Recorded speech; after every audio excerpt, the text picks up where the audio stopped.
झारखंड की तहरीम फातिमा हो या महाराष्ट्र की अदीबा अनम, यह उन लोगों के लिए प्रेरणा है और आइकॉन जैसी हैं जो वक्त और हालात को देखकर अपनी पढ़ाई छोड़ देती हैं। कुछ ऐसी ही कहानी अदीबा एनम और रांची की रहने वाली तहरीम फातिमा की है, जिसने परचम पूरे राज्य नहीं बल्कि पूरे देश में लहराया और आज हर कोई बधाई दे रहा है। पहले बात करेंगे रांची की रहने वाली तहरीम फातिमा की, जिसने मैट्रिक की परीक्षा में स्टेट टॉप कर अपने परिवार का नाम रोशन किया। और चौंकाने वाली बात है कि यह तहरीम ना एसी कमरों में बैठती थी, क्योंकि इसके पिता सड़क पर रेवड़ी लगाकर कपड़े बेचते थे।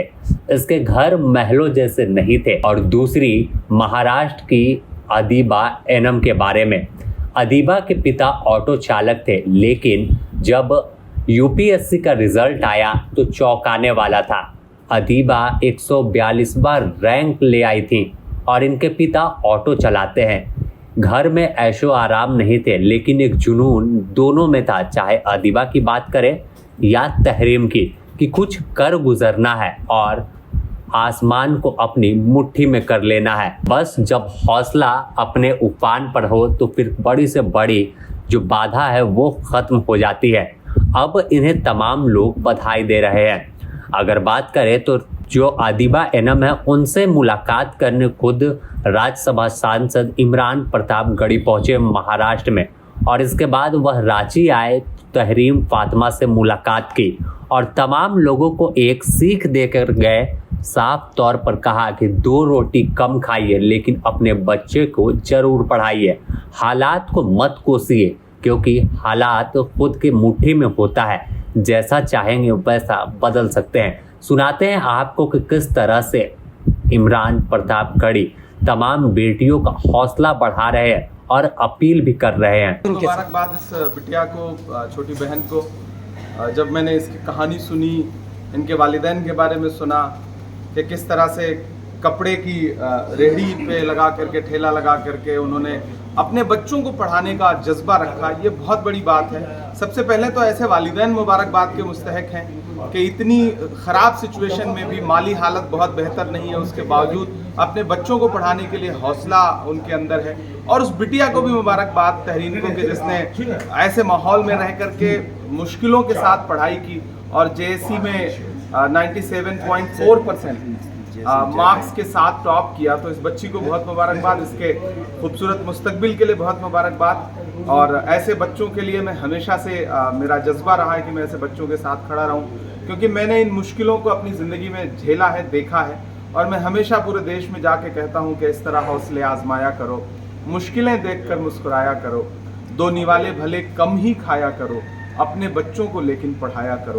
ये बच्चे आगे चल करके माँ बाप का, अपने समाज का, अपने ज़िले का और अपने मुल्क का नाम रोशन करेंगे।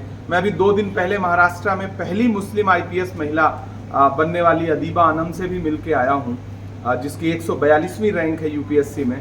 और उसने उर्दू मीडियम से पढ़ाई की और सरकारी स्कूल से पढ़ाई करके उसने, और उसके वालिद साहब ऑटो रिक्शा चलाते हैं। ये जो कहानियाँ समाज से निकल के आ रही हैं, वो एक नई इबारत लिखने जा रही हैं। और जो हम पे तंज किया करते थे कि ये समाज तो पंचर बनाता है, उनको सबसे बड़ा जवाब भी है, ये किसने कह दिया तुमसे कि हम पंचर बनाते हैं, वतन पे हंस के जो कट जाएं ऐसे सर बनाते हैं। तो ये बच्चे ऐसी तमाम नफरत वाली सोच का जवाब भी हैं, और यही बच्चे आने वाले हिंदुस्तान का मुस्तकबिल भी लिखेंगे। कैसे संभाला जा सकता है ऐसे बच्चों को सामाजिक लोगों के द्वारा? समाज के बहुत सारे लोगों से मैं हमेशा ये बात कहता रहा हूँ कि बहुत सारे लोगों को ऊपर वाले ने, खुदा ने बहुत कुछ दिया है, नवाजा है, पैसे दिए हैं, संसाधन है उनके पास, लेकिन उनके अपने बच्चे पढ़ने के लिए तैयार नहीं है, तमाम कोशिशों के बाद भी। लेकिन उनके मन में जज्बा है कि उनके बच्चे पढ़ें। अगर आपके बच्चे नहीं पढ़ पा रहे हैं और खुदा ने आपको नवाजा है, तो अपने आसपास, अपने समाज में ऐसे बच्चों को तलाशिए जो पढ़ना चाहते हैं। अगर आपका अपना बच्चा तमाम कोशिशों के बाद नहीं पढ़ रहा है और किसी गरीब परिवार का बच्चा, बेटी पढ़ना चाहता है और उसके पास संसाधन नहीं है, और आपने उसे पहचान करके उसके ऊपर थोड़ी सी मेहनत कर दी, उस पर अपना संसाधन लगा दिया, तो खुदा के यहाँ आपको वही सवाब मिलेगा, आपका नाम उसी तरह रोशन होगा जैसे आपका बच्चा नाम रोशन करता। ये जो बैलेंस है, अगर इसको समाज के लोग बना लेंगे तो मुझे पूरा यकीन है कि कोई भी बच्चा पैसे की वजह से पढ़ने से महरूम नहीं रह जाएगा। और ऐसा कोई भी बच्चा हो हायर एजुकेशन में, अगर उसको ज़रूरत महसूस होती है तो हम बहुत सारे हमारे साथी भी हैं, जैसे मंजूर साहब हमारे स्टेट चेयरमैन हैं, वो लगातार इस तरह की कोशिशें करते रहते हैं। तो हम लोग खड़े हैं और इन बच्चों को जहां भी पैसे की वजह से इनकी पढ़ाई रुकने की बात आएगी, हम सारे लोग खड़े मिलेंगे, मदद करेंगे, मिलजुल के मदद करेंगे। सांसद इमरान प्रतापगढ़ी दोनों बेटियों से मुलाकात किया है। अदीबा महाराष्ट्र की पहली महिला IAS अधिकारी बनी है, तो दूसरी ओर झारखंड में तहरीम राज्य में अपना परचम लहराया है और हर कोई इन्हें बधाई दे रहा है। द न्यूज़ पोस्ट भी दोनों बेटियों के उज्जवल भविष्य की कामना करता है। बने रहे द न्यूज़ पोस्ट के साथ। Bureau report, the news post, Ranchi.